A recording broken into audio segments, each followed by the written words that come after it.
देखो बहुओं, मैं अपनी तिजोरी की चाबी और इस घर की सारी जिम्मेदारी उसी बहू को दूंगी जो इसके काबिल होगी, और तुम्हें इसके लिए अपनी काबिलियत साबित करनी पड़ेगी। पर वो कैसे मम्मी जी?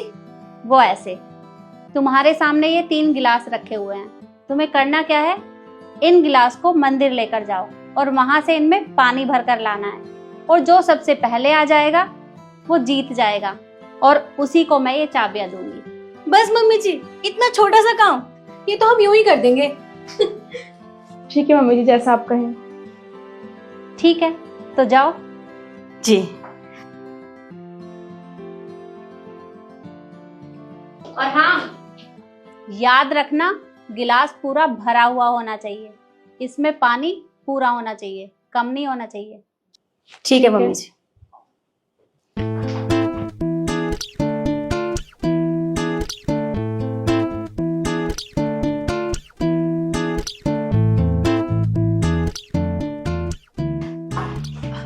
मम्मी जी, ये लीजिए, मैं सबसे पहले पानी लेके आई हूँ और गिलास भी भरा हुआ है।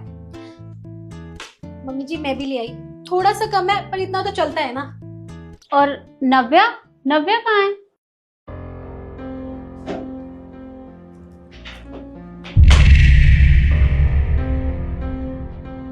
ये क्या, तुम गिलास खाली लेकर आई हो, पानी नहीं लेकर आई? मम्मी जी, पानी लेके आ तो रही थी मैं, पर मुझे रास्ते में एक बूढ़े अंकल मिल गए और उन्हें बहुत प्यास लगी थी। उन्होंने मुझसे पानी मांगा तो बस मैंने अपना पानी उन्हें पिला दिया। वो क्या है ना, मेरी माँ कहती है हमेशा कि प्यासे को पानी पिलाना पुण्य का काम होता है और वो सबको करना चाहिए, तो मुझसे उन्हें पानी के लिए मना नहीं किया गया।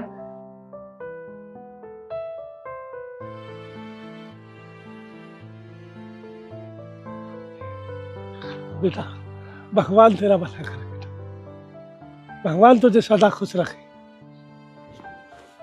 धन्यवाद अंकल। आप ये बताइए, आप ठीक तो है ना? हाँ बेटा, मैं ठीक हूँ। ठीक है, मैं चलती हूँ। और फिर आपने कहा था कि घर वापस जल्दी आना है, तो बस इसलिए मैं वापस पानी भरने नहीं गई और घर आ गई। मुझे माफ कर दीजिए। तुम कितनी बेवकूफ हो नव्या, उन्होंने पानी तो हमसे भी मांगा था लेकिन हमने नहीं दिया क्योंकि मम्मी जी ने कहा था कि मुझे गिलास पूरा भरा हुआ चाहिए। अरे यार, तो मम्मी जी की बात तो रख लेती। मम्मी जी, आप तो सब कुछ क्लियर है ना? पानी का गिलास तो हम दोनों भर के लेके आए हैं, इसका मतलब घर की जिम्मेदारी और सारी प्रॉपर्टी हम दोनों में से किसी के नाम होगी। तो आप बता दीजिए कि किसके नाम होगी। वो तो मैं डिसाइड करूंगी कि कौन जिम्मेदारी के लायक है और कौन नहीं, और जो इन चाबियों का असली हकदार है उसका नाम है शिखा और ईशु। तो बिल्कुल भी नहीं है। इन चाबियों की असली हकदार नव्या है, और मैं नव्या को ही ये चाबियां दूंगी। मम्मी जी, कैसे बात कर रहे हैं आप? अरे वो तो पानी भी लेके नहीं आई थी, खाली गिलास लेके आई है, फिर उसको ये सब कैसे मिल सकता है? हमने पता है कितनी मेहनत की है। तुमने क्या किया? अरे उसने तुमसे पानी मांगा था और तुमने उसे पानी तक नहीं पिलाया। अरे पानी पिलाना पुण्य का काम होता है, और तुम उसे प्यासा ही छोड़कर आ गई। अरे तुम्हारे अंदर थोड़ी बहुत इंसानियत है या नहीं है? तुम दोनों ही उसे प्यासा छोड़कर आ गई, सिर्फ और सिर्फ एक जीतने के चक्कर में। तो मम्मी जी, अगर यही बात है तो ठीक है, हम कल से हर गरीब को पानी पिलाने का काम कर लेंगे। तब तो आप हमें चाबियां दे दोगे ना? सिर्फ चाबियों के लालच में तुम हर गरीब को पानी पिलाने के लिए तैयार हो, और आज तुमने उस एक बूढ़े को पानी नहीं पिलाया, उसे प्यासा ही छोड़कर आ गई। फिर तुम्हारे अंदर अपना कोई दिमाग है या नहीं? कम से कम थोड़ा बहुत दिमाग से भी काम कर लिया करो कि ये सब कुछ भी मुझे ही बताना पड़ेगा तुम्हें।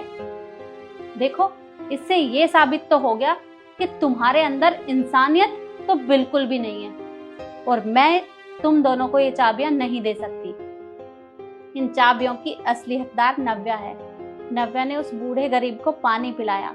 इसने ये नहीं सोचा कि मैं हार जाऊंगी, और वही हार इसकी जीत में बदल गई।